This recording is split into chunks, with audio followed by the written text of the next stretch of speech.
उत्तर भारत के एक छोटे से गांव शिवपुर में एक गरीब किसान हरिदास रहता था। हरिदास के पास कुछ खेती बाड़ी थी जिससे वह अपने परिवार का गुजारा करता था। उसके पास एक पुराना गधा भी था जो हरिदास के काम में मदद करता था। यह गधा बहुत मेहनती था और हरिदास का हर काम निष्ठा से करता था, चाहे वह कितना ही कठिन क्यों न हो। हरिदास भी अपने गधे से बहुत प्यार करता था क्योंकि उसने हमेशा उसके साथ वफादारी निभाई थी। गधा हरिदास के साथ कई सालों से था और दोनों के बीच एक अनोखा रिश्ता बन गया था। गधा हरिदास के खेत में काम करता, भारी सामान ढोता और खेतों से फसलें लाता। दोनों एक दूसरे के सुख दुख के साथी बन गए थे। हरिदास को अपने गधे पर गर्व था और वह उसे कभी भी बोझ नहीं मानता था। समय के साथ गधा बूढ़ा हो गया। उसकी चाल धीमी हो गई, उसकी ताकत भी पहले जैसी नहीं रही। हरिदास को यह बात पता थी, लेकिन उसने कभी भी गधे को छोड़ने का विचार नहीं किया। वह जानता था कि गधा उसकी वर्षों की मेहनत का साथी है और उसे यूं ही छोड़ना उचित नहीं होगा। अरे भाई हरिदास, तुम अपने गधे को छोड़ क्यों नहीं देते? बेचारा बूढ़ा हो गया है, किसी दिन मर गया तो। नहीं रामू काका, मैं इसे नहीं छोड़ूंगा, इसने हमारे बहुत सहायता की है।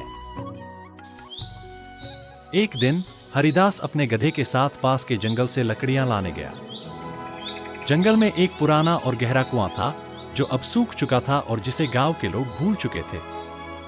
उस दिन लकड़ियां उठाते समय गधा अचानक उस कुएं में गिर गया। हरिदास घबरा गया और दौड़कर कुएं के पास पहुंचा। उसने देखा कि गधा कुएं के भीतर पड़ा है और उसे बाहर निकलने का कोई तरीका नजर नहीं आ रहा था।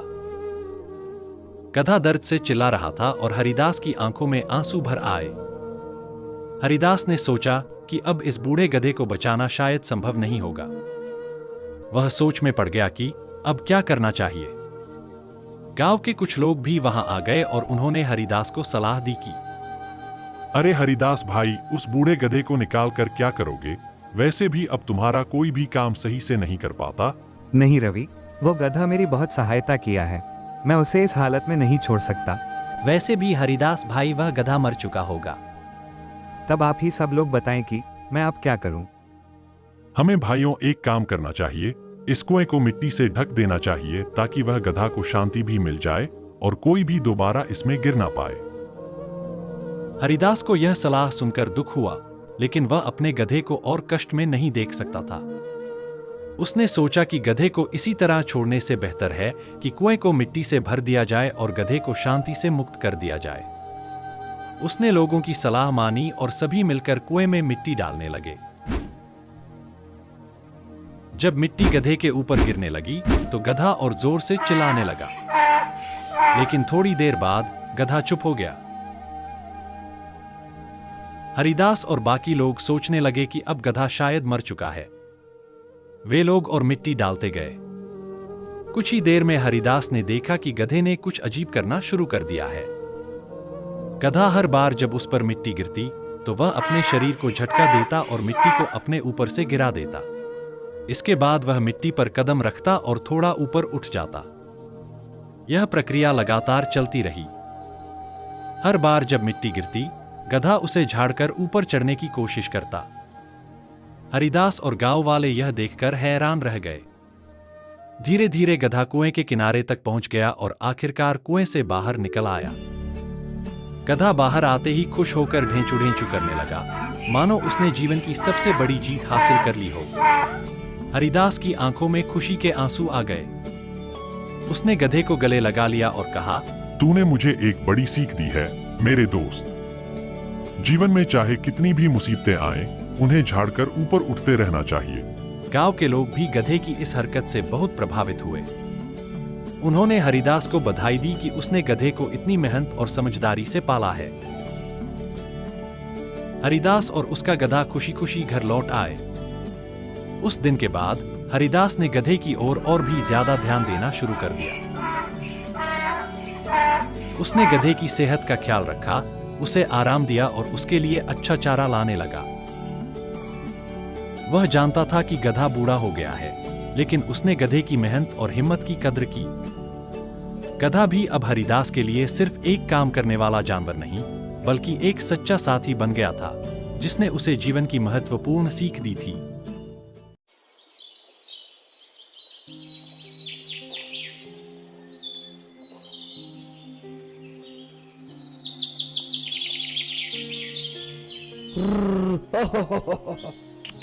चलो चलो चलो चलो चलो महेश चलो। सुखपुर गांव चारों ओर हरियाली से घिरा हुआ था। नदी की शांत धारा और पक्षियों की मधुर चहचहाहट से सजी इस जगह पर लोग बड़े ही सरल और मेहनती थे। गांव के लोग ज्यादातर किसान थे और खेती ही उनका मुख्य व्यवसाय था। सुखपुर का हर घर खुशहाल था, लेकिन खेती की कुछ समस्याएं भी थीं, जैसे पानी की कमी और पुराने तरीकों से कम उपज। गांव में रामू नाम का एक किसान था, जो अपनी पत्नी गीता और बेटे मोहन के साथ रहता था। रामू बहुत ही मेहनती था, लेकिन खेती में उसे लगातार नुकसान हो रहा था। फसल ठीक से नहीं हो पा रही थी और पानी की कमी से उसकी चिंता और बढ़ गई थी। रामू का बेटा मोहन पढ़ाई में बहुत अच्छा था, लेकिन उसे अपने पिता की मदद करने का बहुत शौक था। जब भी वह स्कूल से आता, अपने पिता के साथ खेत में काम करता और हर चीज को समझने की कोशिश करता।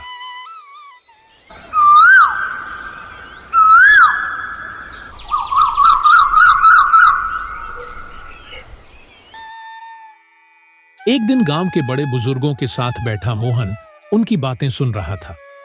बुजुर्ग लोग पुराने समय की बातें कर रहे थे, जब बारिश समय पर होती थी और पानी की कोई कमी नहीं थी। मोहन को यह सब सुनकर समझ में आया कि अगर वे नए तरीके अपनाए तो शायद खेती की समस्याएं हल हो सकती हैं। अगले दिन मोहन ने अपने शिक्षक से पानी की समस्या के बारे में बात की। शिक्षक ने उसे ड्रिप इरिगेशन नामक तकनीक के बारे में बताया, जिसमें फसलों को बूंद बूंद पानी दिया जाता है, जिससे पानी की बर्बादी कम होती है और फसल की उपज बढ़ती है। मोहन को यह विचार बहुत अच्छा लगा और उसने घर जाकर अपने पिता से इसके बारे में चर्चा की। रामू को यह नई तकनीक समझ में नहीं आ रही थी, क्योंकि वह हमेशा पारंपरिक तरीकों से खेती करता था। लेकिन मोहन ने बहुत समझाया और कहा, पिताजी, अगर हम इस तकनीक को अपनाएं, तो हो सकता है हमारी फसलें और बेहतर हो जाएं। पानी की भी बचत होगी और हमें ज्यादा मेहनत भी नहीं करनी पड़ेगी। रामू ने सोचा, बेटा तो पढ़ा लिखा है, इसकी बात मान लेता हूँ। उसने एक छोटे से खेत पर इस तकनीक को आजमाने की अनुमति दी। मोहन ने ड्रिप इरिगेशन का पूरा सेटअप लगाया और हर दिन उसे ध्यान से देखा। कुछ ही दिनों में फसलें हरियाली से भर गईं। अब खेत की मिट्टी भी सूखी नहीं लग रही थी और फसल तेजी से बढ़ रही थी। 3 महीने बाद जब फसल कटने का समय आया, तो परिणाम चौंकाने वाले थे। ड्रिप इरिगेशन से फसल की उपज पहले से 2 गुनी हो गई थी। पानी की खपत आधी हो गई थी और फसल की गुणवत्ता भी पहले से बेहतर थी। यह देखकर रामू की आंखों में खुशी के आंसू आ गए। उसने मोहन की पीठ थपथपाई और कहा, बेटा, तेरी सोच ने हमारी जिंदगी बदल दी। धीरे धीरे पूरे गांव में इस तकनीक की चर्चा होने लगी। बाकी किसान भी रामू और मोहन के खेत को देखकर प्रेरित हुए और उन्होंने भी ड्रिप इरिगेशन को अपनाने का निर्णय लिया। गांव के प्रधान ने भी इस तकनीक को पूरे गांव में फैलाने का आदेश दिया।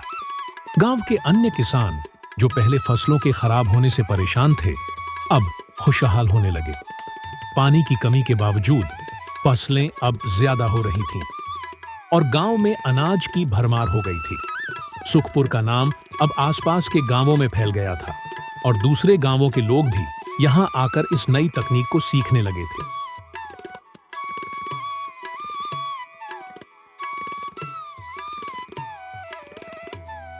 एक दिन शहर से कुछ अधिकारी गांव में आए और उन्होंने सुखपुर का निरीक्षण किया। अधिकारियों ने देखा कि कैसे एक छोटे से गांव ने नई तकनीक को अपनाकर अपनी पूरी खेती को बदल दिया है। उन्होंने रामू और मोहन की तारीफ की और गांव को एक आदर्श गांव के रूप में घोषित किया। गांव में एक बड़ा उत्सव मनाया गया, जहां सभी किसानों को सम्मानित किया गया और रामू व मोहन को विशेष रूप से बधाई दी गई। रामू को गर्व महसूस हो रहा था कि उसका बेटा मोहन सिर्फ पढ़ाई में ही नहीं बल्कि खेती में भी आगे था। मोहन ने यह साबित कर दिया था कि शिक्षा और नई सोच अगर सही दिशा में लगाई जाए तो किसी भी समस्या का समाधान संभव है। सुखपुर अब एक आदर्श गांव बन गया था, जहां नई तकनीक और पारंपरिक जीवन शैली का सुंदर संगम था। गांव के लोग अब और भी खुशहाल थे और हर किसान अपने खेत में नई तकनीकों का उपयोग करके ज्यादा फसल उगा रहा था। इस प्रकार एक छोटे से गांव की यह कहानी साबित करती है कि अगर मेहनत, नई सोच और तकनीक का सही उपयोग किया जाए तो असंभव भी संभव हो सकता है। सुखपुर अब सिर्फ गांव नहीं बल्कि नई सोच और प्रगति का प्रतीक बन चुका था।